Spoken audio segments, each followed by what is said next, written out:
Welcome into First Take on this Feel Good Friday. Appreciate you hanging with us. I'm Molly Karam, solo in Bristol, Connecticut, but don't you worry, your boys are here, but they are on the road.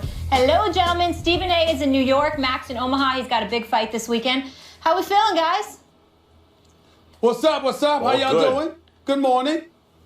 Let's get right into it, gentlemen. Let's do it. We had a good one last night, and we want to start right there. The Chiefs defeating the Raiders 21-13 to move into first place in the AFC West. Kansas City's offense carried the team in the first half, but it was all defense in the second. The rookie Tyreek Hill showed again that he can do it all, accounting for 2 TDs. Alex Smith was efficient, while Derek Carr and his receivers clearly were not on the same page. Stephen A., do you feel like the Raiders got exposed?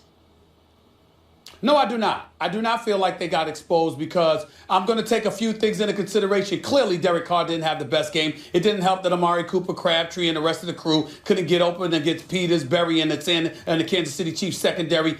Major props to Kansas City's defense. They're 20-3 in their last 23 games with a 197-point differential. They have been absolutely sensational. Andy Reid is doing a phenomenal job. But the reason why I'm going to say that the Raiders weren't necessarily exposed, it's going to sound like an excuse. I concede that because this is football and there are conditions that people definitely have to live with. But damn it, it matters. We're human beings. We've got blood sifting through our veins. We're not robots. These kind of things happen. It has a negative effect on you. I'm talking about that freezing temperature, that cold weather. About 20 degrees last night. Lord knows how it felt with that wind chill factor. It was cold out there. It certainly, even though it gets cold in Northern California, not to this degree as far as I'm concerned. There were inclement weather, I believe, played a role. I believe it sort of threw off the Oakland Raiders and their high-powered offense a little bit. There was a 3 turnover differential, for crying out loud. Kansas City uncharacteristically turned over the football. The Oakland Raiders offense that I know and love would have taken better advantage of that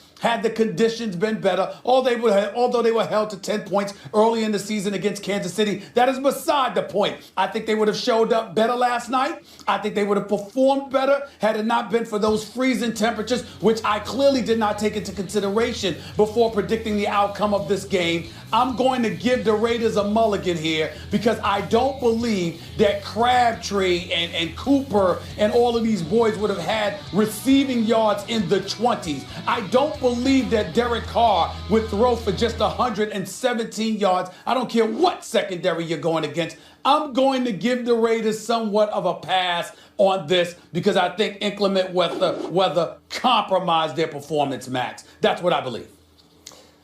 The Raiders got exposed. They got exposed as legit, as did the Chiefs. Those are 2 legit teams, and neither one of them as good as the Patriots, and anyone who watched that game last night knows that.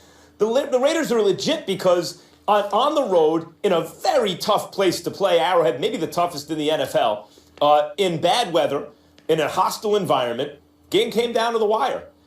So the Raiders are real. I thought they would lose that game. The Chiefs were favored to win. The Chiefs beat them earlier in the season. And so the Raiders doing that, having that game come down to the wire when the defense is doing a number on Derek Carr and all those other factors are in play, and you've won so many games already this year, that kind of loss is the kind of loss you can live with. You're going to lose some games throughout the course of a season. And almost every team ever, more than one. So that's the Raiders. The Chiefs are onto something. Andy Reid, a great coach, has done you look at the 20-3 mark that you referenced, Stephen A., that I was talking about yesterday. What's the key throughout that time? The turnover differential. Everything else cancels. Everything else in football is noise. It's not that your offensive line, the other team's secondary, the running game, all those kind of things aren't significant. They are significant. But if you have a +2 turnover differential, you're going to win more than 2/3 of the time. That's the determining factor. And generally, a team with a high turnover differential, like the Chiefs, you say, well, they're going to regress to the mean, meaning some of that's luck. They got to come back to the pack a little bit, and when they do, they'll start to lose. But I don't think it is luck with the Chiefs. They're leading the league in picks over that time. They're also leading the league in lowest opponent's QBR over that time. That's just a really good Andy Reid defense. So, were the Raiders exposed against them in that environment? having the game come down to the wire where all these things are going right for the Chiefs? No, they weren't. The Raiders are legit. And what about the Chiefs? They're legit. But we saw what we saw last night. Neither one of them is as good as the New England Patriots right now. Well, I'm not willing to go that far. I'm not willing to go that far because I think that the New England Patriots took a step back losing Gronkowski. I'm not saying that it's definitive that anybody's better than them, but I do think that we have to give the Chiefs some consideration along with that of the Oakland Raiders. Again, I think the inclement weather, the freezing temperatures last night at Arrowhead Stadium had something to do with curtailing the performance that I anticipated the Oakland Raiders would put forth. In the case of the Kansas City Chiefs, this is a team that's got the 7th-ranked defense, okay? Even though it would say they're 29th against the rush, they're 27th against the pass, I think it's a misnomer. I think they find a way to make plays. I think that defense is something to behold. With Houston, with Ali, with Peters, with Berry, and the crew, I think they can make some noise. The problem is it comes down to what Alex Smith can do for you. The one thing that I would say is this, whether it's Spencer Ware running out of the backfield, this kid, Tyreek Hill, punt return, also caught a touchdown. This kid is a noisemaker. He can make some things happen, particularly with his speed. I don't think we saw that element on the Kansas City Chiefs last year.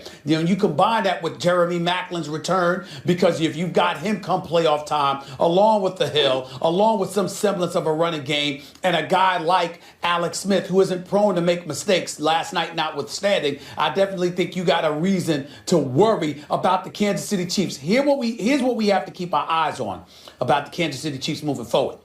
If they get home field advantage, now those temperatures and that environment that you saw last night, it's not going anywhere. And it's something that would work to their advantage. You have to remember that you have a lot of people out there who believe that Bill Belichick cost the New England Patriots a Super Bowl championship because he wasn't willing to put the pedal to the metal as the season waned and ultimately made some questionable decisions where he lost a couple of games late in the season last year, 1 or 2 games. So as a result of that, New England lost home field advantage and then had to go on the road, an AFC championship game, and then that what happened ended up happening. You got to keep your eyes on that with New England now, because a lot of times we look at the New England Patriots and we get so caught up in what we see from them over the course of a regular season game that what we forget is that at Foxborough, they're lethal, and that's where they usually are because they're so exceptional during the regular season. When they go on the road, what exactly is it that they do? So while we're willing to sit up there and say, all right, Oakland, their defense is suspect, even though their offense is high-powered. Kansas City, Alex Smith is basically a game manager, and they're a really good team. But can they have that dude that can take them over the hump? What we have not taken into consideration is what if one of those teams forces New England to have to come on the road again in a playoff game, particularly an AFC championship game? I mean, Arrowhead, if anyone has to play the Chiefs at Arrowhead, that's a tall order. But I think if you like the Chiefs, or Chiefs fans, I'm talking to you, if you like your team's chances, part of that is the trajectory of the teams that you can assume right now. One team is not going to have Gronk. The other team is getting Jamal Charles back. Right? So if you think that can create a tipping point, yeah, maybe. But at this moment, what I saw last night, I saw a Raiders team where everything went wrong for them. They still had a shot. I saw a Chiefs team win the way they normally do. I don't think either one is as good as the Patriots. And I want to address the Alex Smith point quickly, Stephen A. Alex Smith is, in many respects, what you're looking for in a quarterback. He doesn't make a lot of mistakes generally, and he's not going to lose you the game. And he's mobile. He can really run.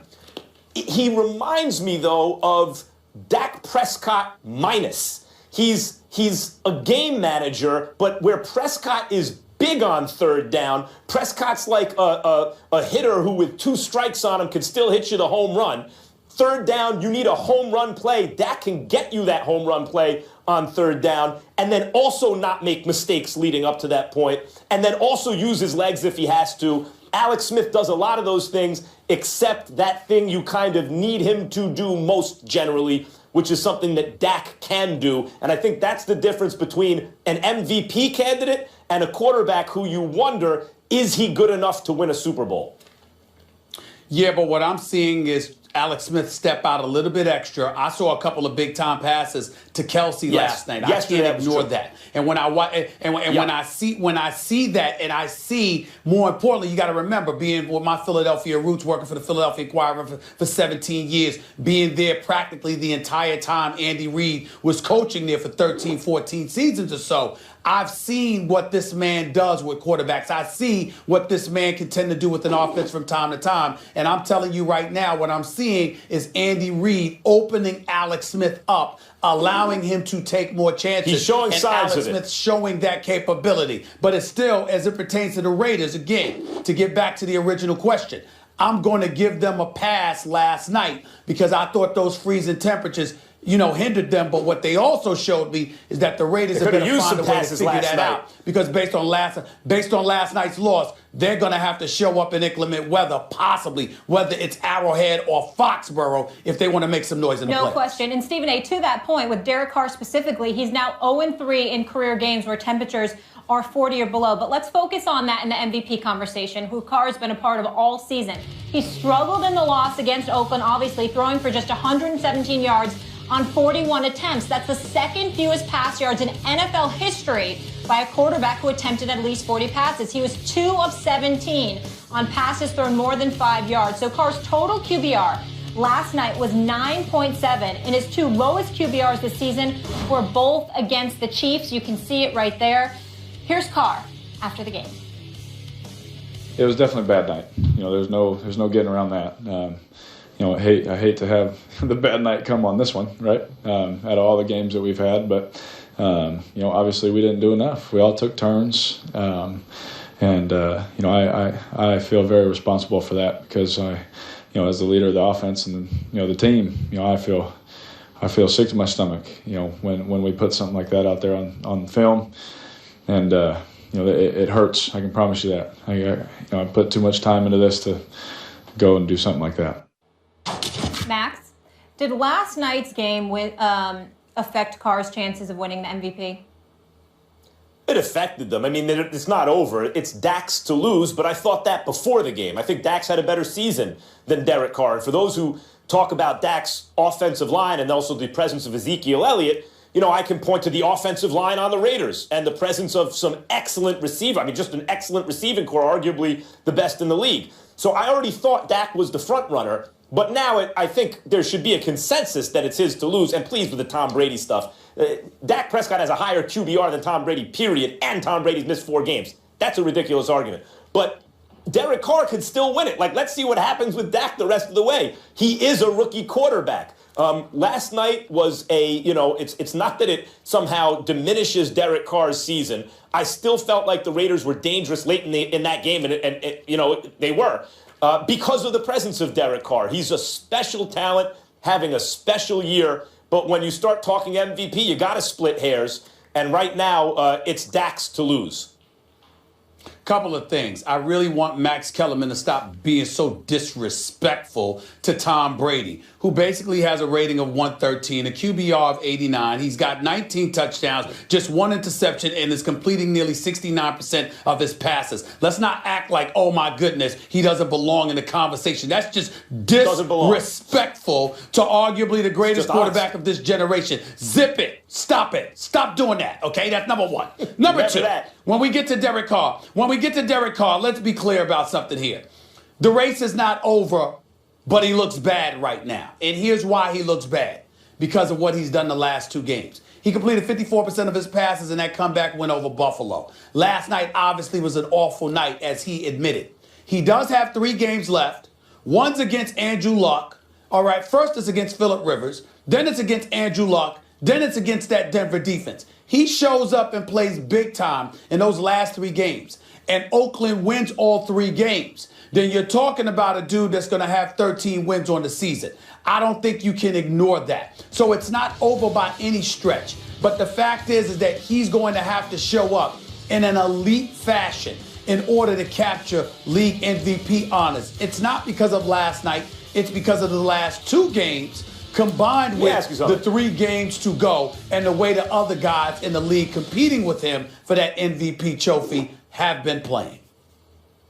Let me ask you something. I agree that the team's record helps or hurts, has an effect on MVP chances. If he wins 13 games, and I don't know that he will, but let's say he did. I think he'll win 12. That can be more or fewer. Okay, 12. Is that going to be more or fewer than Dak likely?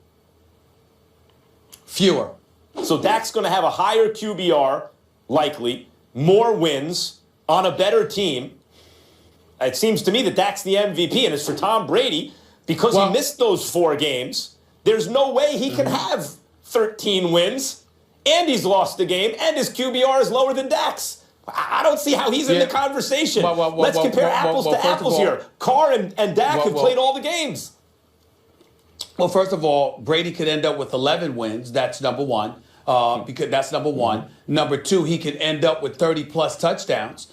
He could also end up, still throwing 1 or 2 interceptions on the season with a QBR near the 90s and a rating of over 113. That's number one. Number two, he can end up with the number 1 seed in the AFC.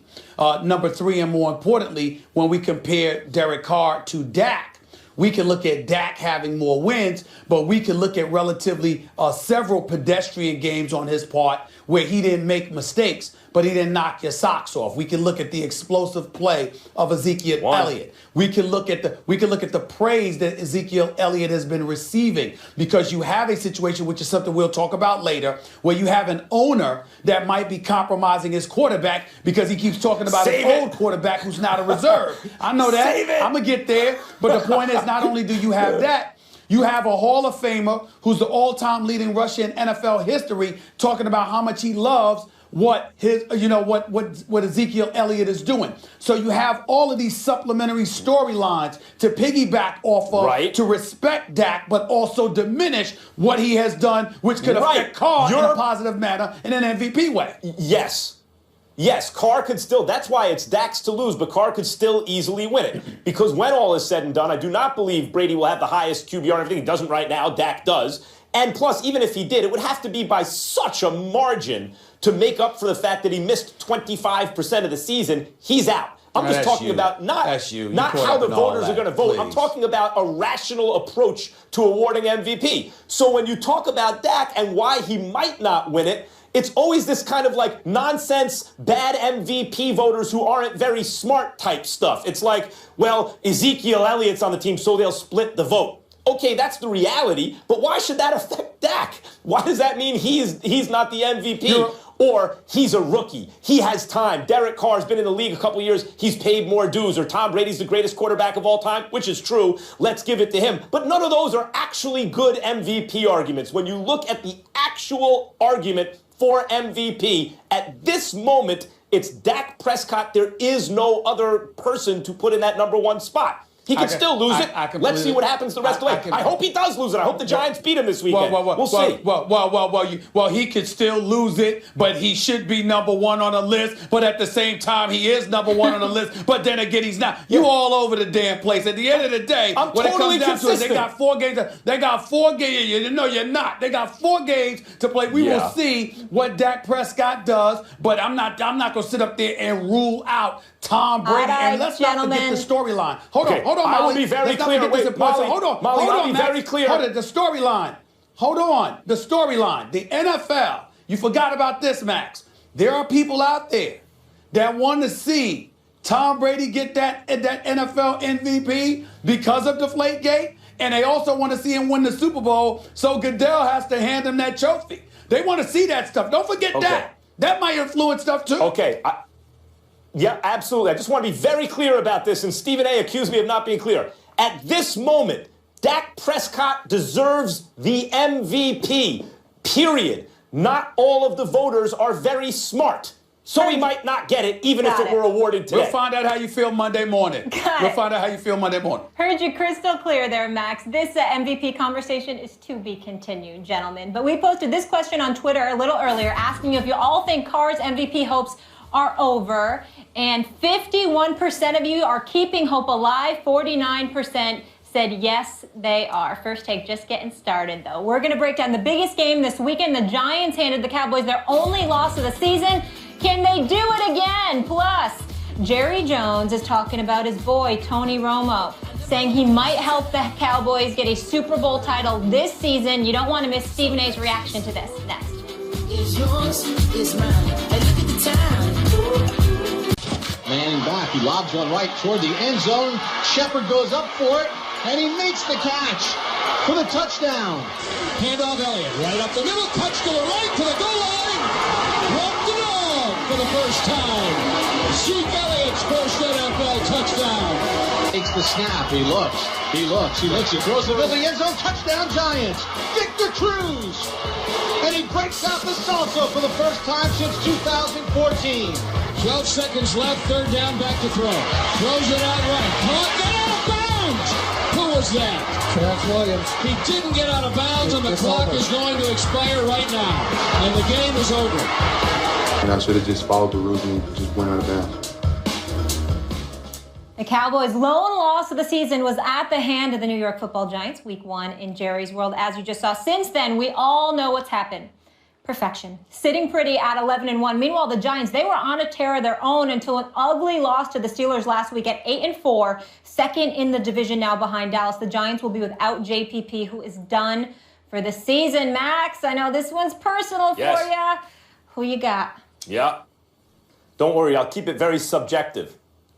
Look, the fact is that the Cowboys are the best team in football. And Eli is playing behind from the beginning of the game because the Giants have no running game. So everyone knows he's got to throw the ball. And the Giants are missing JPP, and that's a hit that affects their chances. And I'm picking the Giants to win this game. Even against the Steelers, where the Giants couldn't seem to do anything right, they had many chances to win the game and blew it. The Steelers outplayed them. They were the better team on that day. But the Giants had to play really poorly by their standards in order for that to be the case. If you look at the Cowboys' weakness, if they have one, it's an inability to get pressure bringing 4 against the opposing quarterback. The Giants, that helps them because their offensive line is the issue. Flowers getting beaten on like every play, getting called for holding and stuff because he is beaten so frequently, really affects the team. But if you can't get pressure, and that turns the Giants' offensive line into something greater than it is, that really addresses the problem. Now the Giants' receivers can get into their routes, and Eli, this is a team that can score quickly. Even though Dallas has this ball control offense that has worked for them all year, that's okay. They can be dominating various facets of the game, and then you could look up and a couple quick strikes on that Giants' offense, and the Giants are right in it. So I think the Giants have a good chance to win, and being at home, I think it tips to them. Giants win the game. Go ahead, Stephen A, because I got something else to add to that. No, go ahead. Take your time. It's your moment. Take it. Well, Dak Prescott, part of his success is he doesn't turn the ball over.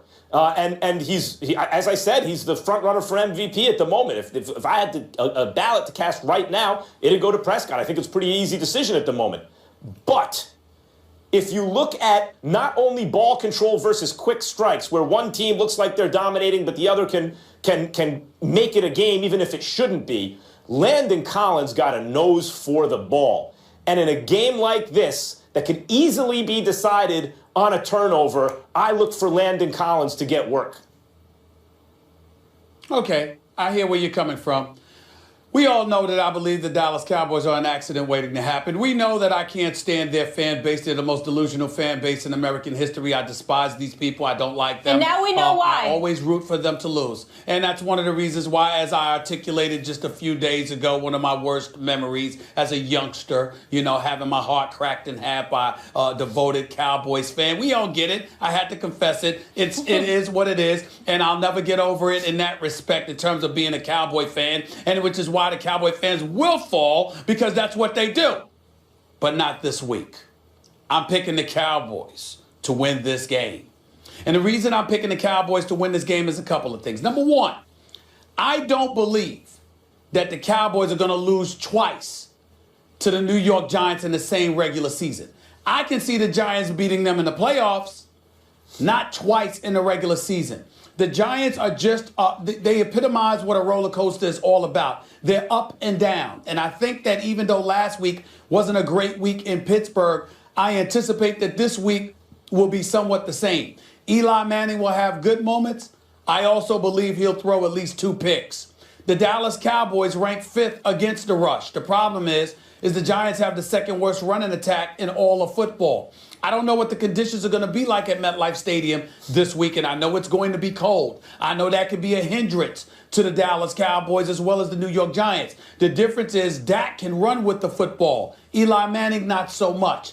Not to mention the fact that I anticipate Eli Manning will force a few throws because last week, Odell Beckham Jr. complaining about the referees, and they didn't go to him enough early, so they kept going to him late, okay? They didn't go to, Sterling enough, okay? That was a problem, and they didn't target Victor Cruz at all. So I think that Eli is going to feel compelled, McAdoo is going to feel compelled as well, to make sure that they get these other individuals involved, and as a result, for Church and Carr and the rest of the crew, it's going to be an opportunity for them to shine on this particular morning. And although Damon Harrison has been a welcomed addition to the Giants defense in terms of really assisting and stuffing the run because he's one of the elite run stoppers in the game right now, I still expect Ezekiel Elliott to get his. And as a result, I think it's going to be a grind yet again. But I'm assuming, I think that the Giants are going to lose this game 28-27. No, it was a close game like that. I mean, look, this is the type of game to me that written all over it is if you weren't watching the scoreboard late in the game, you'd think Dallas is up by a couple touchdowns, but it ain't going to be like that. The score is going to be much closer than the feel of the game. And I think in games like that, give me Eli Manning. The reason that you think he's going to throw a couple picks, aside from the fact that he needs to spread the ball around, he has no running game, so they know he's going to throw it. And either Odell is complaining, or Shepard's complaining, or Victor Cruz isn't getting a pass, so he's going to have to spread it around. But besides that, the reason Eli throws picks is the gunslinger mentality. He's not afraid to lose. That's why he's won a couple Super Bowls. He'll make throws sometimes ill-advised if he thinks it gives him a chance to win. And I expect plays like that by Eli Manning down the stretch to win this game at home against the Dallas Cowboys. All right. See, here's my thing. I will openly confess to you all that this wishful thinking on my part. Mm-hmm. Because, see, to me, if the Giants win this game and beats the Dallas Cowboys twice, Max, when have you seen an NFC East team lose to another team within their division 3 times in the same year? So I'm holding out hope. You know, it's like a backward philosophy in this regard. I'm kind of hoping, not just picking the Cowboys. I'm hoping they win so I can pick them to lose come playoff time. Because I think if the Giants win again in the regular season, having beaten them twice, then the odds of them taking the Cowboys out if they met in the postseason are slim to none. I don't see a team within the NFC East winning all 3 games. So when I told y'all the other day that I ran into Odell Beckham and Victor Cruz at the Giants game, I literally told them if I had my druthers, because I don't believe any team within the division is going to win 3 times against the other in a season, I want y'all to lose this weekend so you can beat them in the playoffs. That's my wish, and I wanted to just confess to the world out there. That's what I'm thinking in all of this. Don't think for 1 second I'm picking the Cowboys just because I think they can win it all. I hope they lose, but I want them to lose in the playoffs rather than this Sunday. So go ahead and win this Sunday so I can sit I need to open as I am. Oh, yeah, go ahead. As much as I hate giving Stephen A. credit, it's a fine point, Stephen A. You are wise as you are loquacious on this matter. That was a good point. And since we're being open and confessing, I just need to confess, I legitimately have butterflies in my stomach already thinking about this game. This one is like a Super Bowl for some of us Giants fans. Yes. Speaking of which, the Cowboys president and general manager had some gems this morning in the New York Daily News. Jerry Jones making 2 bold predictions. Here they are, folks.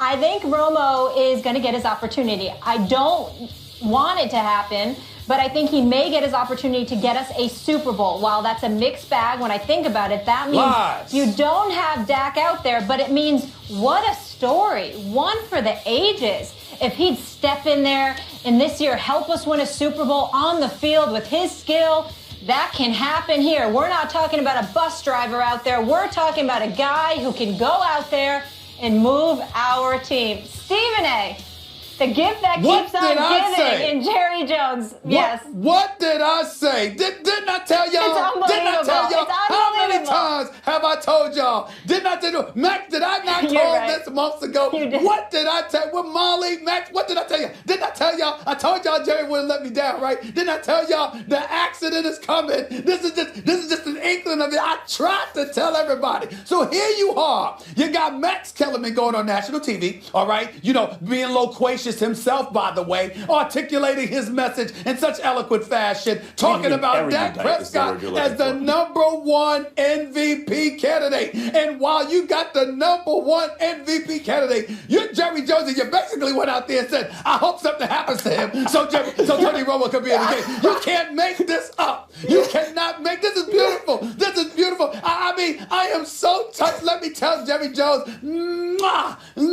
Jerry Jones, I love you. I love you with all my heart. He is not letting me down. Didn't I tell y'all? I told you what he was going to do, right? So you got the #1, Max's #1 candidate for league MVP, and you got the owner basically saying, I kind of wish something happens to Dak, because that's the only way under which Tony Romo can end up in a game, right? Other than garbage time. That's the only way that Tony Romo can end up being back in the lineup if something happens to Dak. And what does the billionaire owner, the man that has taken it, that bought the Cowboys for about $800 million, got them worth over $4 billion, the hype machine personified, what does he go out and do? He basically says to his quarterback, I hope something happens to you so we can have Tony Romo back in there. I'm trying to tell you, you can't make it up. You just can't make it. I mean, go ahead, man. This is beautiful. This is just beautiful. Jerry Jones. I love you, Jerry. I love you. I knew you wouldn't let me down. Before I even address this topic, I want to talk a little bit about rooting interests in sports, okay? Because what forms your rooting interest a lot of times is your sports enemy. And your sports enemy are the people you're closest to, the people you see every day. It could be your dad or your mom or your brother or your coworker or your friend or your, just whoever you're close to and you talk about sports a lot with. Even if you root for the same teams, you'll figure out things to argue about. They become your sports enemy. And they can polarize you against certain positions. In fact, if you're smart, you can use that to polarize them against positions and torture them with it. You know, some good prospect on your favorite team, start to speak hyperbolically about them, overstate how good they are, and then that'll polarize your friend against them, and soon they find themselves rooting against this excellent prospect on your team. There are all kinds of ways you can take advantage of this. And right now, I feel as though I'm being taken advantage of by Stephen A. Smith, my sports enemy. I mean, I should be sitting here just filled with glee that Jerry Jones said something this monumentally stupid. What a gift. You know, manna from heaven as a Giants fan. Christmas. What could possibly go wrong? The accident waiting to happen? He just proved you right, Stephen A. All year, he's been right on point with the way he's handling it. Keeping Tony Romo feeling loyal to the Cowboys, not really diminishing Dak at the same time, keeping Romo ready. Well, if we have a great record by the time Romo's ready to come back, we'll have to procrastinate a little with his health, which they did. And if we still have a great record, we're going to have a press conference where Romo says, look, this is Dak's team, which they did, and Romo was glad enough to do because of the support Jerry Jones. I mean, he handled it perfectly until now. Well, Max, what kind of a comment is that? I'll tell you He's not just a bust. He's not Max, just a I'll tell you what type of comment it is. I mean, Max, here's the deal. He's basically saying Tony Romo's better than Dak, you know. I mean, we're going to roll with Dak because we have no choice. But I'm telling y'all, Tony Romo is better. Let me remind the world. And Max, as a tribute to you, as a gift to you and me, you know what? We actually have a song about the accident waiting to happen that the Dallas Cowboys are. Take it away, y'all. It's beautiful. This is beautiful. I love it. I love it, Max. Don't you love that song? We're going to play that every day. Stephen A. We're going to play that every day. You really called it, though. He has officially showed his true colors. he really did. Accident. Wait. I'm telling you, hear that music, Max? It's beautiful. I mean, Max, this might as well be Kumo D, KRS-One, LL, or somebody. I don't know, Max. Jerry Jones, did I not call it? Did I not call it, Max? I told y'all. I told y'all it was coming. Yep. Cowboy fans, you were like y'all in Babe Ruth with this one calling a shot. Yep. That's what I'm saying. But I can't believe the bus driver comment. That's the one that jumps out to me. He's not just driving the bus, as though using game manager as a dirty word, which you're not, as a phrase that's pejorative, which everyone goes out of their way in football who knows football. Hey, that's not a bad thing to be a game manager. But that's not just a game manager. Dak is a game manager who's a star on third down. I mean, that's everything you want. That's Tom Brady. That's Russell Wilson. Those are Super Bowl champion type quarterbacks. And to throw shade on your rookie who should be the MVP right now, because clearly, Stephen A., what you said about Jerry Jones's feelings towards Tony Romo is right. He thinks he's his son or something. I mean, it's unbelievable. But thank God for Jerry Jones as a Giants fan. Jerry Jones. Mwah! Thank you so much to the Cowboy fans, out there. I told y'all Jerry was gonna mess it up. You just wait. I'm just gonna sit back. Now it's getting really, really fun. The Dallas Cowboy fans are about to suffer. Maybe not this Sunday. It's coming. You see what Jerry Jones just did?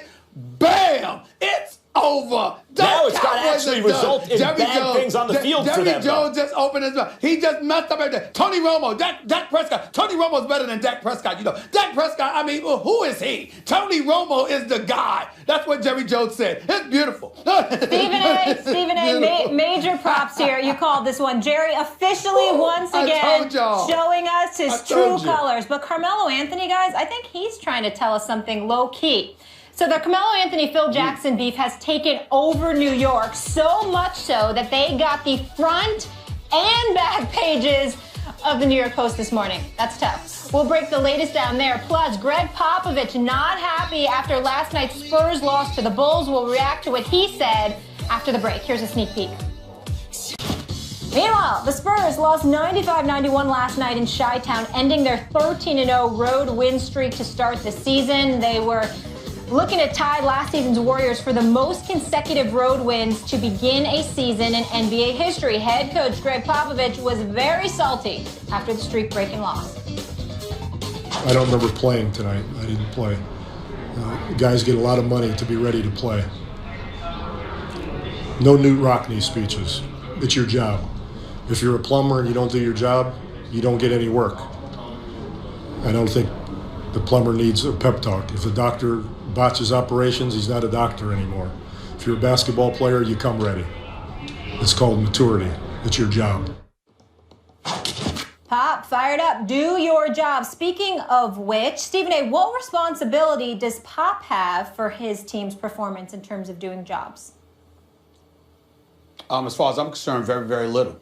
And the reason why I say that is because he's reached a point in his career where he has a license, or we have a license to take what he says and what he does for granted.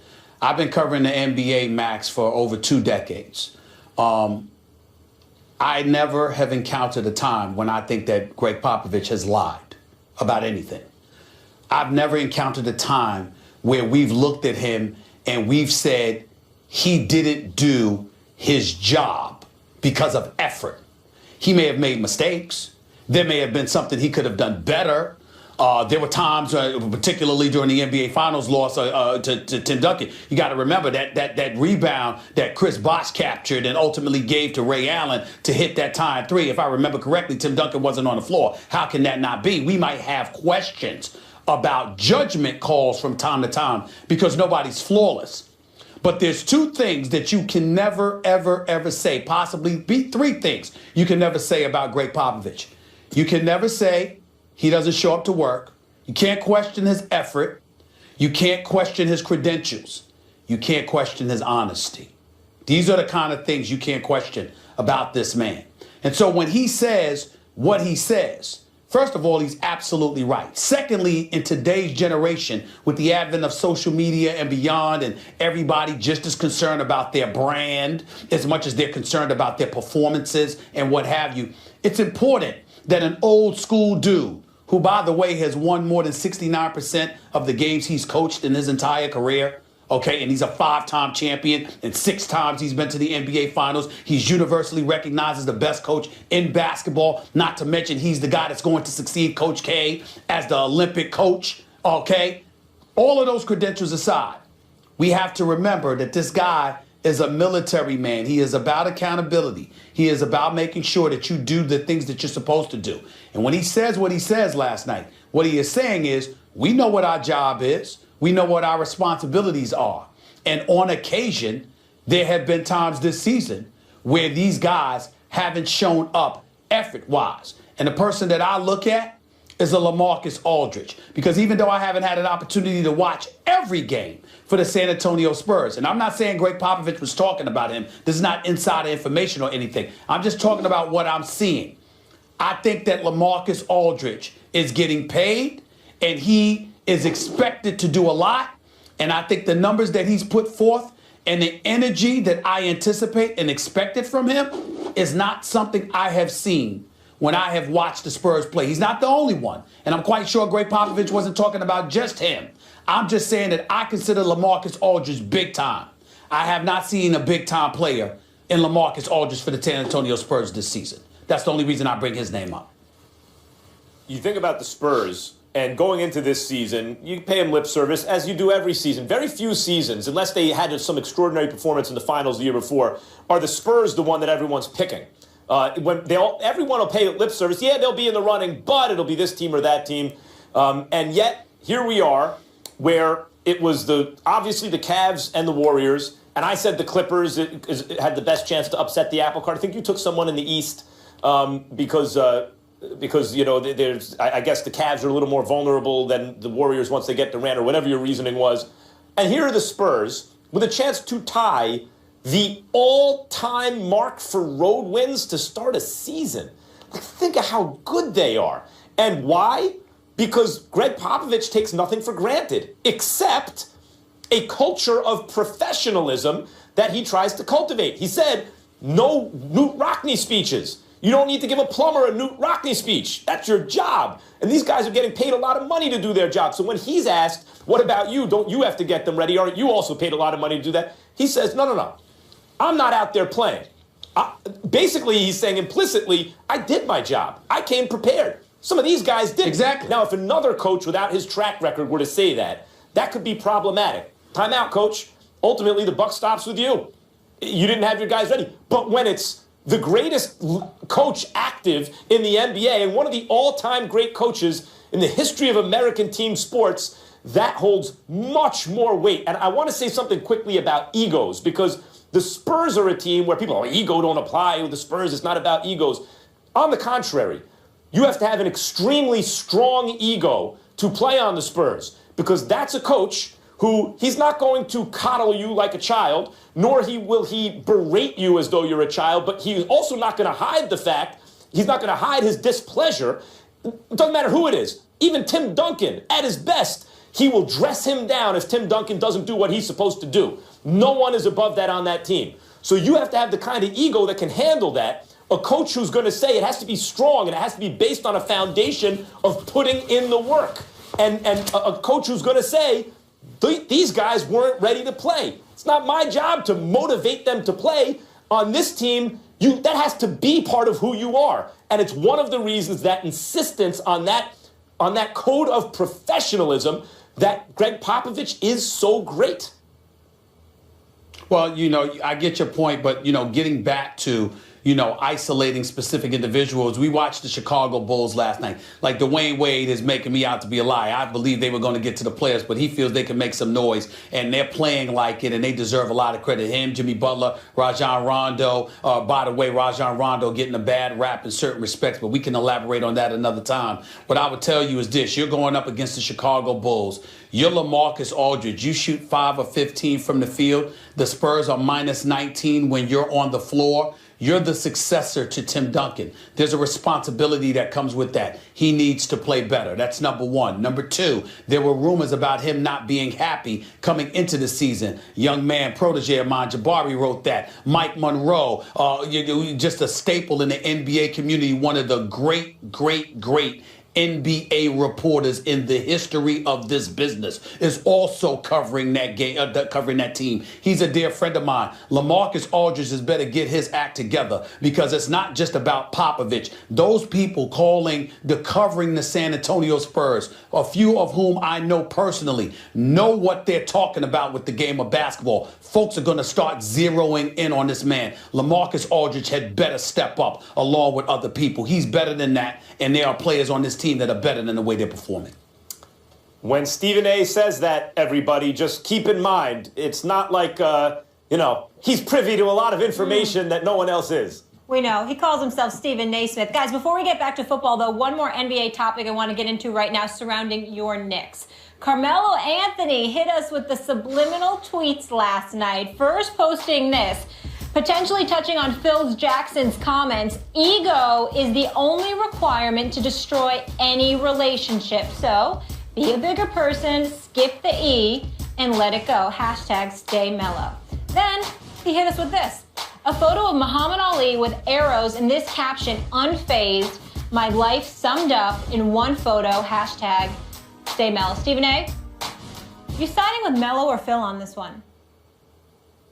Of course, I'm siding with Melo. There's no question about it. Okay. Especially when you bring up the word ego. Because when we're talking about ego in this equation, we ain't talking about the player. We're talking about the president. Nobody on the Knicks team has a bigger ego than Phil Jackson. Nobody. And we all know that. So when Melo talks about the E, let's get rid of the E and let's go and all of this other stuff, he's talking about Phil Jackson. Phil Jackson needs to let go of the E. Phil Jackson needs to put his ego and check his ego at the door. Now, there's a lot of people that sit there and say, you're an 11-time champion. How dare you say that about this man? I'm going to remind everybody, I'm not talking about the 11-time champion. I'm talking about the novice executive. I'm not talking about the coach who coaches this team and deals with the players intimately on an everyday basis because they're playing for him every night. I'm talking about the novice executive who's operating from a distance and picks and chooses when he wants to get close and hires coaches but tries to coach for them and gets players and calls himself, exacting tutelage and what have you, but he's not vibing with them. A guy that refuses to adjust to what he has and tries to get everybody to adjust to who he is when he's always been known as a bit different, as a bit eccentric, and that there are not too many people who are like him, and he just doesn't get that. And so clearly Melo is talking about Phil Jackson, and when he's talking about the arrows, he's talking about the fools out there pointing the finger at him. Sure, he holds on to the ball a little bit sometimes. He's been notorious for that throughout his career. The great George Karl, who coached him for years in Denver, who used to work at ESPN, used to tell me that all the time. Larry Brown told me that before when he, working with him during the Olympic competition and stuff like that. But they said it with love and respect, because they know that Melo was big time. You can't find a coach on the planet that loves Melo more than Jim Boeheim at Syracuse, who Melo delivered the only championship in Syracuse's history in basketball to that program. This man loves Carmelo Anthony. And you got to remember that when he's talking about it and when you're talking about Melo holding the ball, it's one thing to say that he holds the ball a little bit too long. It's another thing to imply that there's selfishness that comes with it. When Melo played on the Olympic with other big-time players, Melo shot the ball more than anybody else. Melo made shots more than anybody else. All of that stuff is true. You didn't hear none of those cats complaining about him because they said Melo's Melo, but he will also do what it takes to win. It's one thing, Max, to say that he holds the ball a little bit too long. It's another thing when those comments are tinged with insults where you're trying to imply he's far more selfish than he actually is, especially when you, Phil Jackson, yourself can be deemed a hell of a lot more selfish than Carmelo Anthony. It's interesting in this business, when you say something positive about a player, you're considered pro that player or coach. And when you say something negative about them, you're against them. And I root for Carmelo Anthony. I also think he's an overrated player. And so when the topic of Carmelo comes up, I think there's an expectation among some people who are paying attention, I guess, at least on my timeline, that I'm going to take a shot. and they're right in this case, but not about this as it relates to Phil Jackson. I'm 100% on Carmelo's side in terms of the way he's handled this as it relates to Phil Jackson. The ego point is a really good one. He's staying above the fray. Good for him. It's a class move. He's an excellent offensive player, and his offense is so good that he's just an excellent player, period. I mean, he's one of the best players in basketball, top 10, top 15, wherever you want to put him. And so I'm with him. I don't love the way he dressed it up as like a phrase from a bad self-help book, but whatever, this is what athletes do. Where I think he went wrong, and this is like, oh, you got to throw shade on Carmelo. No, but he made the comment, so I'm going to comment on it. When he compares himself to Muhammad Ali with the arrows, this is what I guess rubs me the wrong way about Carmelo. His self-view is out of proportion to his actual quality or accomplishments, I should say, as an athlete and as an NBA player at least. Muhammad Ali felt persecuted because he converted, because he refused induction into the armed forces during the Vietnam War. He took a principled stand. He got death threats all the time and became a worldwide important figure. And Carmelo sometimes gets shots taken at him by basketball fans who says he held the ball too long, but when he says something like that, it gives the impression that he thinks he's more important than he is, and that he perceives the world as coming at him more than it does. I agree with him as it relates to Phil. I wish he hadn't said the second part. No, I think you're wrong here, because a lot of times the visual impact of something usurps everything else. Take, for example, and this is an extreme example, Greg Hardy and his transgressions were just as bad as Ray Rice's were. But we got words from Greg Hardy because there was no video. Because the video was out there about Ray Rice, it was far more profound. And so when you live in a visual age, what you're doing is you're not comparing yourself to Muhammad Ali. You're using Muhammad Ali to give the visual impact of what you believe you're feeling to make that point without really comparing yourself to Ali. I've known Melo for over a decade. I am telling you right now, Carmelo Anthony in no way believes that his situation is comparable to that of Muhammad Ali. He ain't built that way. That's not who he is. I'm not saying that. He does feel there's a shrapnel of criticism that's coming his way, but he doesn't feel that it's comparable to what Ali went through. That's not who he is. First of all, I think that's a sophisticated rebuttal on your part, and I also appreciate the inside information that you just provided in terms of Carmelo's personality. And I don't mean to suggest he thinks he's Ali. What I'm saying is when he uses that image, it's impossible not to get the sense, at least from where I'm sitting, that he feels persecuted out of proportion to his actual circumstance, and that he feels that his position in the sports world is also elevated out of proportion to that circumstance based on his accomplishments. He's never won a championship. Yeah, but he's feeling persecuted not by Max Kellerman. He's feeling persecuted by Phil Jackson. And if Phil Jackson's an 11-time champion, then those feelings of persecution would be far more profound, because it ain't just coming from the media or Joe Public. It's coming from a guy who's revered. And that's what he's pointing out. And I think it's wise. And on that issue, I stand with Carmelo. I think he was right to defend himself in that way. Guys, really strong arguments. Agree with both of you. Great points on that one. Wish we had more time, but we have to move on. Neither Stephen A. or Max are staying mellow in terms of Phil Jackson. We got a little more football to get into, though, folks, on this Friday. Coming up, another huge game in the NFC will be the Seahawks and the Packers. Can the bad man keep his team in the hunt, or will Russell Wilson be the better signal caller? We'll tell you what the guys think next.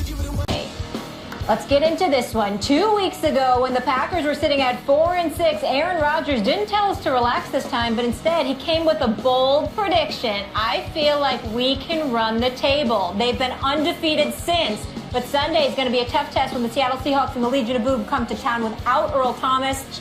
They've won 4 of their last 5. Green Bay is 2 games behind Detroit in the NFC North and has gotten back into the wild card chase where it trails Tampa Bay 1 game. Seattle battling Detroit for a first-round bye. Stephen A. Smith, who would you rather have in this game, Russell Wilson or that bad man Aaron Rodgers? Well, ain't nothing to talk about here. I mean, I don't give a damn what struggles the Green Bay Packers are having. I'm going to say it for you again. He's a bad man. I'm talking about Aaron Rodgers. Okay, this is a bad year. All right, this is a struggling year. I mean, they're 6-6 after all, Max. Didn't you know? They're just 6-6. Just some average team, and I guess that means Aaron Rodgers is an average quarterback. Let me look at the numbers here. These are average numbers. I mean, 12 games. Okay. 12 games, he already has 3,283 yards passing, 27 touchdowns. Oh, my God. 7 interceptions. Oh, my Lord, let's stop the presses. Let's just stop the presses. 29 touchdowns, 7 interceptions. How horrible. Aaron Rodgers is just horrible. 29 touchdowns, 7 interceptions, quarterback rating of 98, QBR of 72.9, basically 73.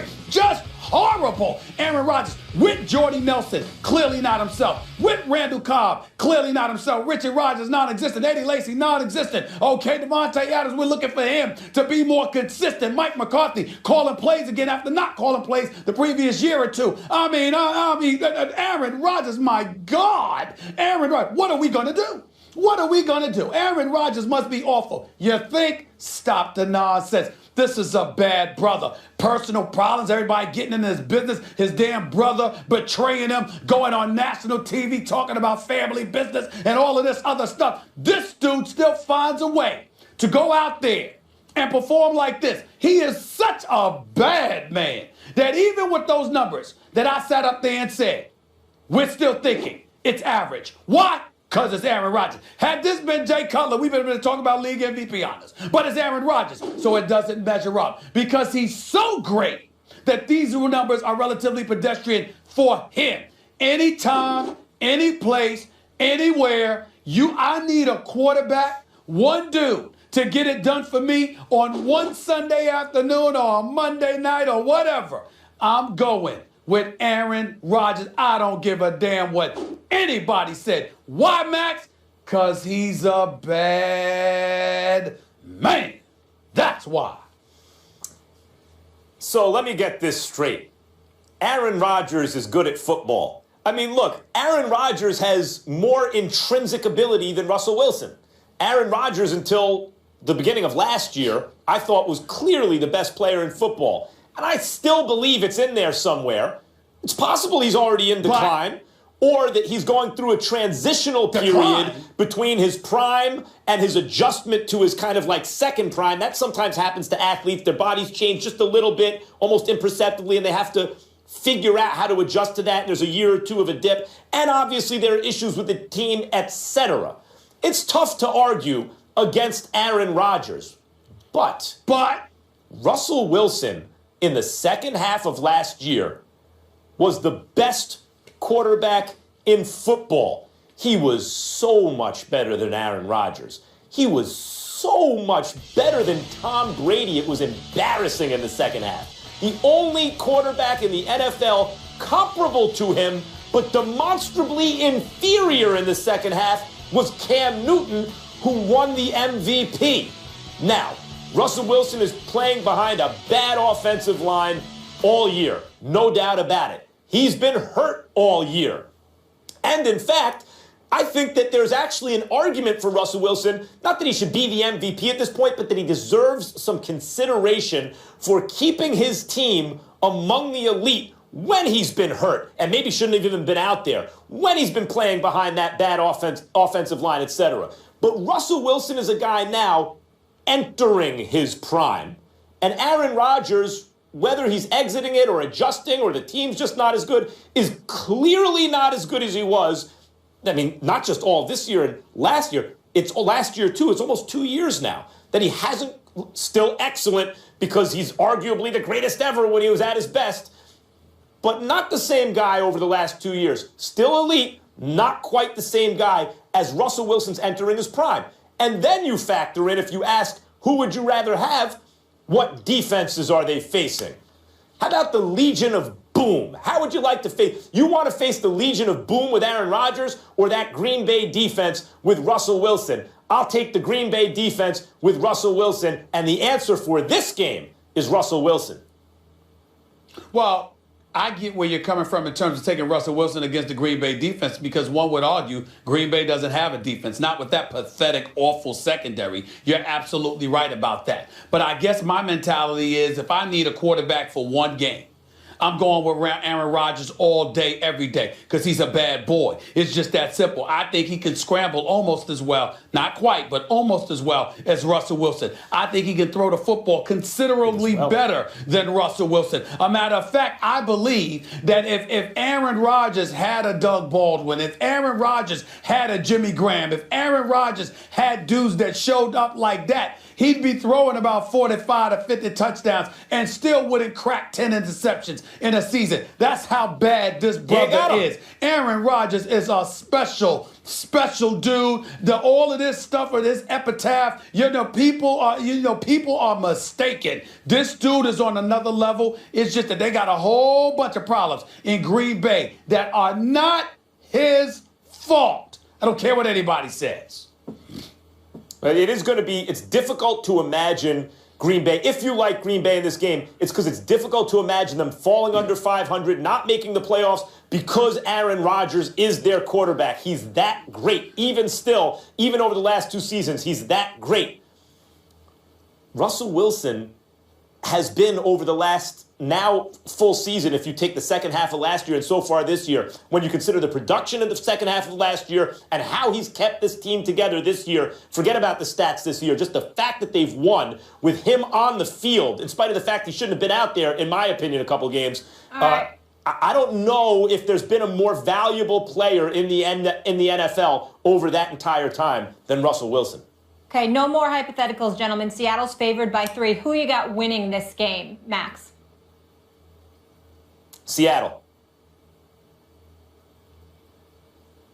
Easily for me, Seattle, because I think Green Bay's defense is awful. It won't be Aaron Rodgers' fault. He'll do what he can, but the Legion of Boom is still lethal, and Green Bay's defense, meaning that secondary primarily, is absolutely positively non-existent. Not only do I have no expectations for them, I have no respect for that secondary right now. What I saw against the Washington Redskins a couple of weeks ago, it affected me so greatly. It's one of the rare times I watched a team and looked at a secondary and said, I'm really not sure these dudes belong in the NFL. Sam Shield's been out all year. He's hurt. But there's no reason on earth that a secondary should look as bad as that secondary look. At least with the Jets, we saw them tanking. We saw them give up and just not care. Green Bay cared. They just had a flagrant inability to do anything. I think Alabama and Jalen Hurts as a freshman would have went up against and boded well against that Green Bay secondary that I saw against the Washington Redskins a few weeks back. It was that bad.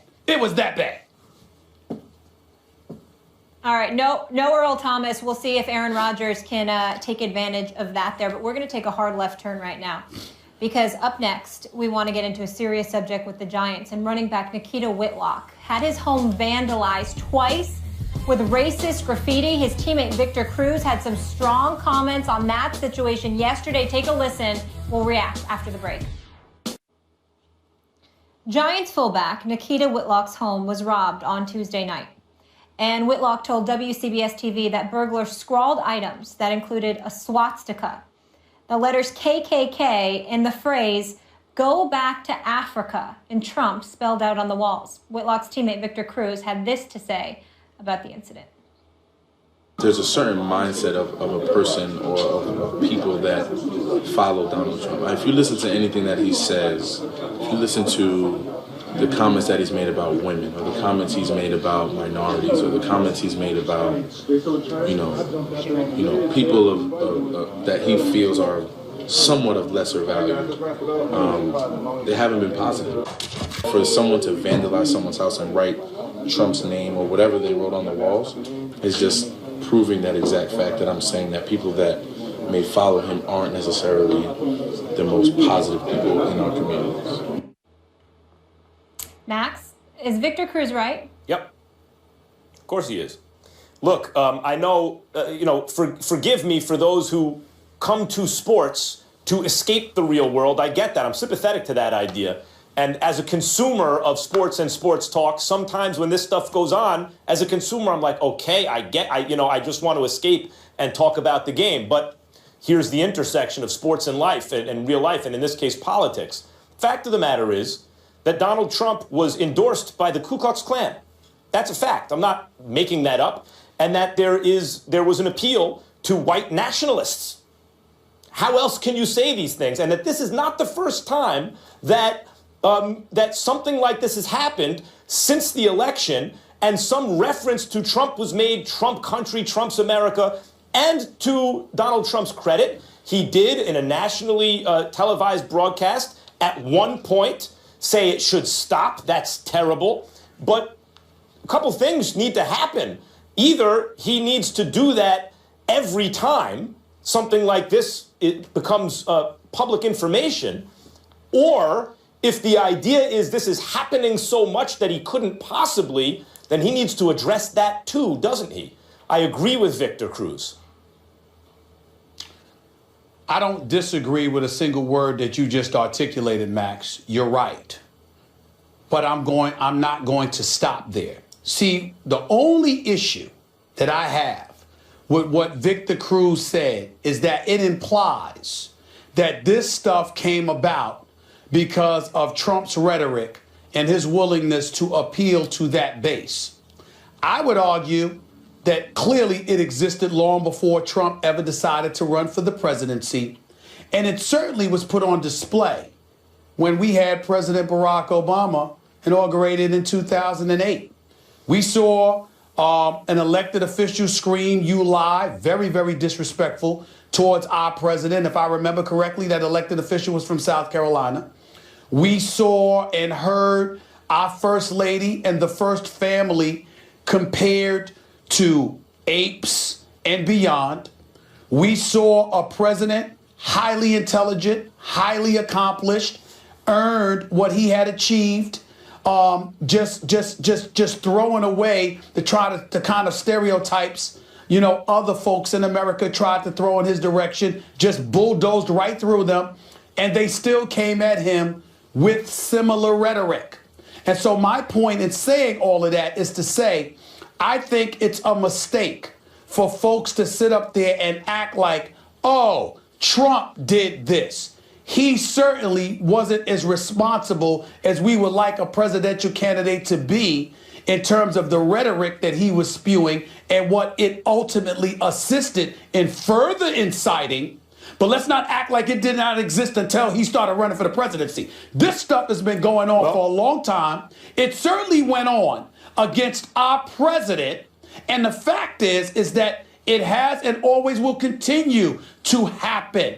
And it's foolhardy to believe that because Trump is the president now, now these folks are coming out they've been out. If anything, he might have made them feel a little bit more comfortable about it, but they've always been there and they've always been conducting themselves that way. It's just that it's a bit more conspicuous now than it was in the past. Yeah, it's an ugly America, an ugly side of America that we're seeing. And by the way, in terms of emboldening that sort of thing or fomenting the kind of anti-Obama stuff based on things other than the merit, based on race, which was something I thought at the time, maybe this is being overstated. Clearly it wasn't. And Donald Trump, of course, was a major booster of the birther movement against Obama, which he later denied or kind of denied, questioning the birth certificate, etc.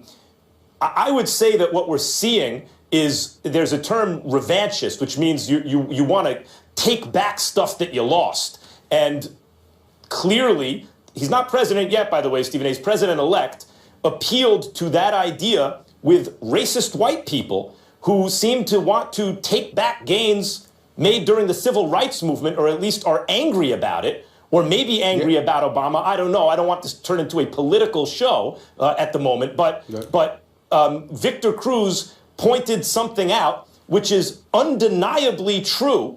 And hopefully the president-elect will continue, as he did the one time, to, in strong language, denounce this kind of behavior from his supporters. Well, how do we know he's a supporter? because he scrawled Trump after scrawling swastikas. So but it's a admitted supporter, and the president-elect should in strong language let everyone know. Just coming out and giving strong language is not enough. He needs to be more active, not just with his words, but with his actions in denouncing such stuff. Because what the president-elect needs to really, really embrace and to understand that his presidency, doesn't have a snowball's chance in hell in being successful if he doesn't address this matter. Those ignorant, racist few out there very well may not epitomize everybody that voted for Trump. I refuse to believe that 60+ million people in this country, voted for Trump because they hate black people. I don't want to hear that. There are people that wanted to feed their families. There are people that did it because they didn't care about the social issues. All they cared about was the economics, and they thought change. And that, whether we agree with them or not, we can't be as irresponsible as the racist out there. And well, I'm just saying, we can't be. I just talk about how they feel. I'm not debating the economy. That's how they felt. Sure. What I'm saying is that we can't sit up there and be as irresponsible as those hate mongers, as those racists, in saying that anybody who voted for him, they must be like those people. There are a lot of people that don't feel the way those racists feel, and they voted for Trump for a whole different reason. And if we don't respect where they're coming from and be willing to engage in dialogue and debate based on that level, then we're no better than the racist that we're decrying right now. We have a responsibility to be that way. No, that's not true. We are better. No, that's not true. We are still better than the racists, but you're right. It is a lowering of kind of decent standards, because many of the voters were also just people susceptible to low-quality information. Yep. And I just want to add one more thing. Obviously, at the end of the day, after a long, hard day's work, you go home to try to feel safe. And I feel so sorry for Nikita, how awful that is, that he can no longer feel safe in his own home. And I hope they find these cowards that did this and they're punished appropriately. But on a much lighter note, gentlemen, trouble is brewing in Buffalo. Tyrod Taylor was walked out on the media yesterday, but is that who he should really be mad at?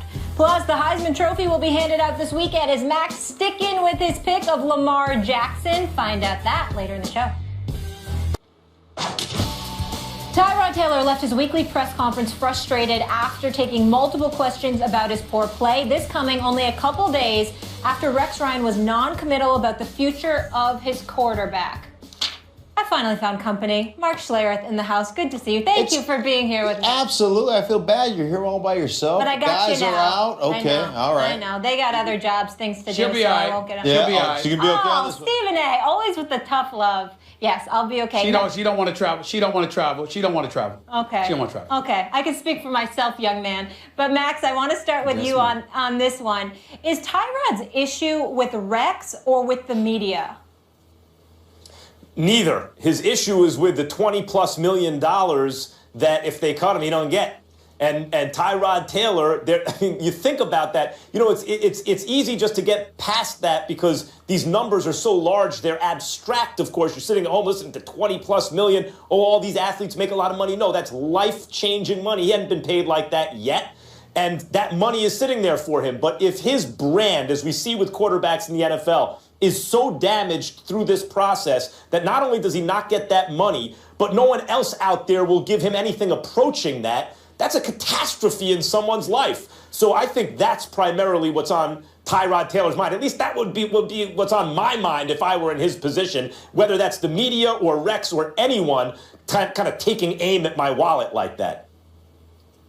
Well, I disagree with you, Max. I definitely think it was about Rex Ryan because on one hand, you're Tyrod Taylor. You're 27 years of age. You just busted onto the scene last year. And you got a coach that essentially threw you under the bus because in the end, he brought unnecessary attention towards you. On the other hand, you're sitting there and you know that you're no Tom Brady, you know Aaron Rodgers, you know Drew Brees or anybody like that. You can't come out and respond to the coach. The closest thing he said in defense of himself, there are a lot of things that go into any of us being successful. That's the closest he could say he could come to saying, look, it ain't all me. He could have said dudes ain't running their routes properly. They ain't catching passes. I'm not being protected by the offensive line to the degree that I would like, et cetera, et cetera. He could have said an awful lot of things. 12 games this year, 8 times he's thrown for less than 200 yards. I mean, that simply cannot happen. You've got to do better than that. And especially when you want the kind of money that he's gotten. I would advise him to be careful because you haven't earned the kind of cachet where you get to bolt from a press conference because you haven't established yourself yet to that level where people are just going to shove that aside. The shrapnel of criticism can get even more volatile if he's not careful in that regard. But they do have the worst passing attack in football. Once again, their head coach is a guy in Rex Ryan who's approaching his 6th consecutive season where he will not have made the postseason. And his offenses are never good with the exception of last year. So I can understand the frustration. It's got a lot to do with Rex Ryan. But Tyrod still needs to be careful, Schlereth. Yeah, there's no question about that. I think there's a couple of things that resonate with me when you talk about Tyrod Taylor. I think first and foremost, you're talking about a quarterback that is in an offense that, let's face it, we're going to run the ball. Rex Ryan, what is it? Ground and pound. And we talk about this all the time, coming out of the draft or in free agency. The biggest responsibility of a coaching staff, in my mind, is not picking the groceries, it's developing those. It's creating meals. And right now, you look at Rex Ryan, tell me, during the course of his coaching career, when has a quarterback had great success in that system? Even Mark Sanchez, who was drafted, they moved up to take him 5th overall. He managed a football team that was predicated on running the football with the New York Jets and playing stellar defense. And essentially people said it wasn't Mark Sanchez that took them to the AFC Championship. That team drug Mark Sanchez along with them. But it's your responsibility as a coaching staff to develop your players, to put your players in positions to win. The great ones are able to do that. The guys who hang around, they can't get that done. And I would say this to Taylor as well. When it comes to money in the National Football League, you'll never live up to the hype. There will always be somebody that's upset with the money that you get. The bottom line, you've got to quit trying to live up to that money. You've got to quit trying to do that, and you just got to go out and be a professional and take care of your business. That's what he has to do. But again, this is a football team. They're the number 1 team in the league as far as running the ball is concerned. That's how Rex Ryan wants it. They want to play great defense. That's what they do. And the bottom line is, again, point to a quarterback, show me somebody that has developed as a great quarterback underneath Rex Ryan during his coaching tenure. Never. It just hasn't happened. So it's not what he does. Yeah, it's not what that offense is. So you can be critical of that kid, but put anybody else in there, and they're going to have the same result because you're never going to give that guy an opportunity to develop and blossom as a quarterback. Well, Schlereth, let me tell you something else, too. We talk about the Buffalo Bills being a great, great defense. They're 17th overall, and they're 26th against the run. Rex Ryan's defenses in New York were considerably better than the defenses he had in New York. Last year, he gets there his first year. The year before under Doug Maroney, they had 54 sacks. Last year, they had 21. Is it time, Schlereth, that we start looking at Rex Ryan and asking ourselves, we know what he's not on the offensive side of the ball, but on the defensive side of the ball, doesn't he deserve more heat than he has actually received this year? Oh, I don't think there's any question. I mean, you look at that football team, and this, in my mind, was a season of playoffs or bust. And again, I'll look at the offensive side of the ball, and all these coaches, we talk about all these coaches getting opportunities. Most of the coaches that get opportunities to be the next young head coach usually come from the offensive side of the ball, kind of offensive gurus, if you will. They haven't developed a quarterback yet. And until that happens, you're going to put yourself in harm's way as far as retaining your job is concerned.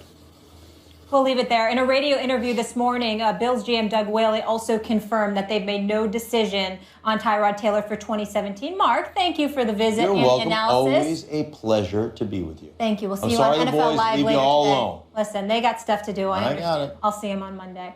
All right, coming up next, Max has been saying Louisville's Lamar Jackson has had the Heisman Trophy wrapped up, but is he changing his tune after the last few games? We'll debate that next.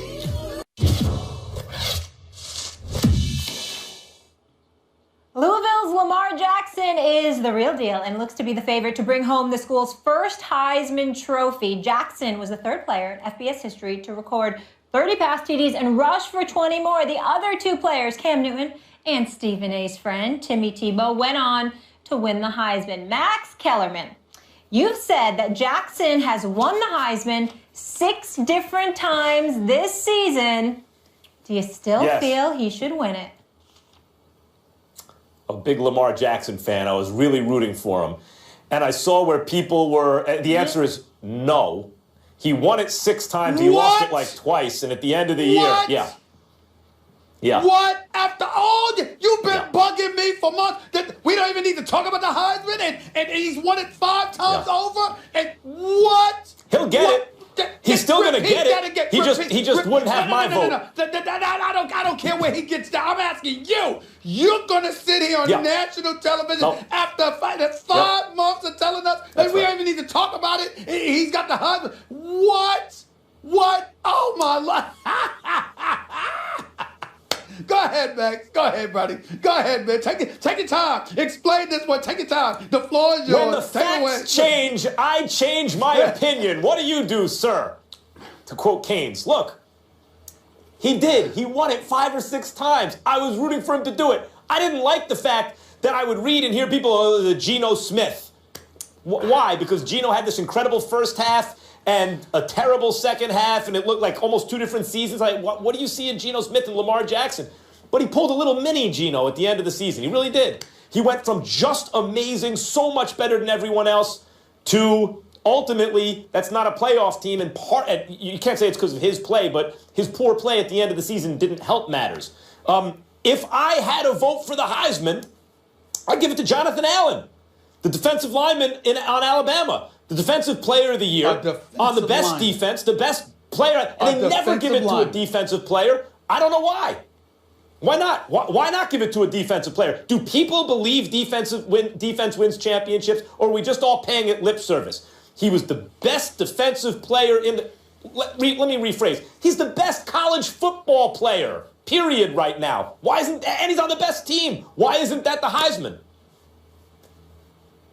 Well, first of all, Max Kellerman, the Alabama defense, period, is so elite. It could make most average defensive linemen look stout because they give you all the time in the world to get to the quarterback because they locking down receivers. That's number one. That's just a little point that I throw out there. I don't know if it has an impact, but I'm throwing it out there. The secondary is so elite that ultimately the defense overall is so elite that you can't pin down. You can't focus on one individual because they got studs all over the place. Paul Feinbaum has said this might be the greatest defense you've ever seen in college football, and you're giving me one guy on their defensive line. Good luck with that. Number 2, Deshaun Watson, listen, the Deshaun Watson, major props to him for this year. I can appreciate the fact that he threw for damn near 600 yards against Pittsburgh, but he did throw the ball 70 times. He threw three interceptions in a couple of games as well, including against Louisville, even though he had 5 touchdowns in that game.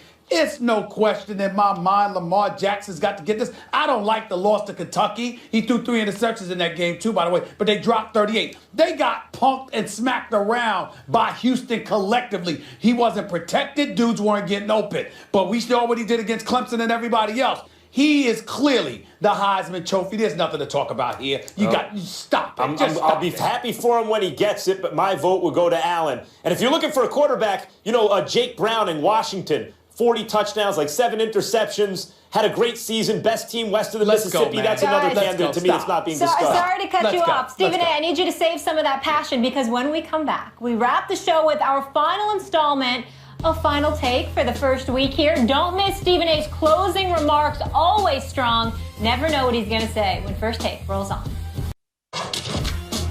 First Take is brought to you by Geico. 15 minutes could save you 15% or more on car insurance. And Wendy's new spicy sriracha chicken sandwich for a limited time only. You are so disrespectful. He is going to fall off a cliff. Shut the hell up. That's not even close to my best. They're wrong. And I don't give a damn that they agree with me or not. It's time now for the final word as we get you set for the weekend. It is Final Take. And Stephen A., the floor is yours. Thank you, Molly. As I sit here reflecting on the season that Cam Newton has had, I find myself a bit hesitant to come to the defense of an individual that threw for 35 touchdowns and just 10 interceptions last year, leading the Carolina Panthers to a 15-1 record and ultimately a berth in the Super Bowl, only to find himself at 4-6 this year, having just 14 interceptions compared to the 35 last year. But I do feel compelled to come to the defense of Cam Newton in this particular sense. When we think about the year that Cam Newton has had, when we think about some of the mistakes that he has made, perhaps it's time to ask ourselves, is it him that we should actually be looking at, or is it the rest of us? You see, in the aftermath of all of this stuff involving Colin Kaepernick, kneeling for the national anthem, being seen as a divisive presence within the National Football League and the sports world, assisting and highlighting the divide that exists in this country, clearly not doing too many people any favors. What has Cam Newton really been guilty of? He's been guilty of trying to do exactly the opposite. Yeah, some people might decry it. Some people might lament it. Some people might get on him for the fact that at times he seems too busy and too interested in pleasing and appeasing others that he ends up doing exactly the opposite. My point is, as one of the preeminent superstars in this game, despite the struggles this year, doesn't he deserve some credit for trying? He's not getting in trouble with the law. He's handling his business to the best of his ability. He's taking a shrapnel of criticism for something I believe GM Dave Gettleman deserves more than anybody else, because he's the one that reneged on an offer that he made to Josh Norman and let him walk away, knowing good and damn well he did not have anybody to replace Josh Norman. And Cam Newton, the face of the franchise, has been left to stomach all of that. But in the throes of all of that, in the face of all of that criticism, what does he do? He comes out there and tries to do the best he can while appeasing so many others. Perhaps we should take a step back and appreciate him for his effort in that regard, instead of condemning him for it, knowing that he has so much more of a career to look forward to. Just a thought. Just a thought. And he says he feels humbled. Final Take, it never disappoints. If you missed any of the Final Takes from this week, go to our Facebook and Twitter pages. We'll post these segments there daily. Feel free to chime in on the conversation. Stephen A. Max, all of you, have an awesome weekend. We'll see you Monday.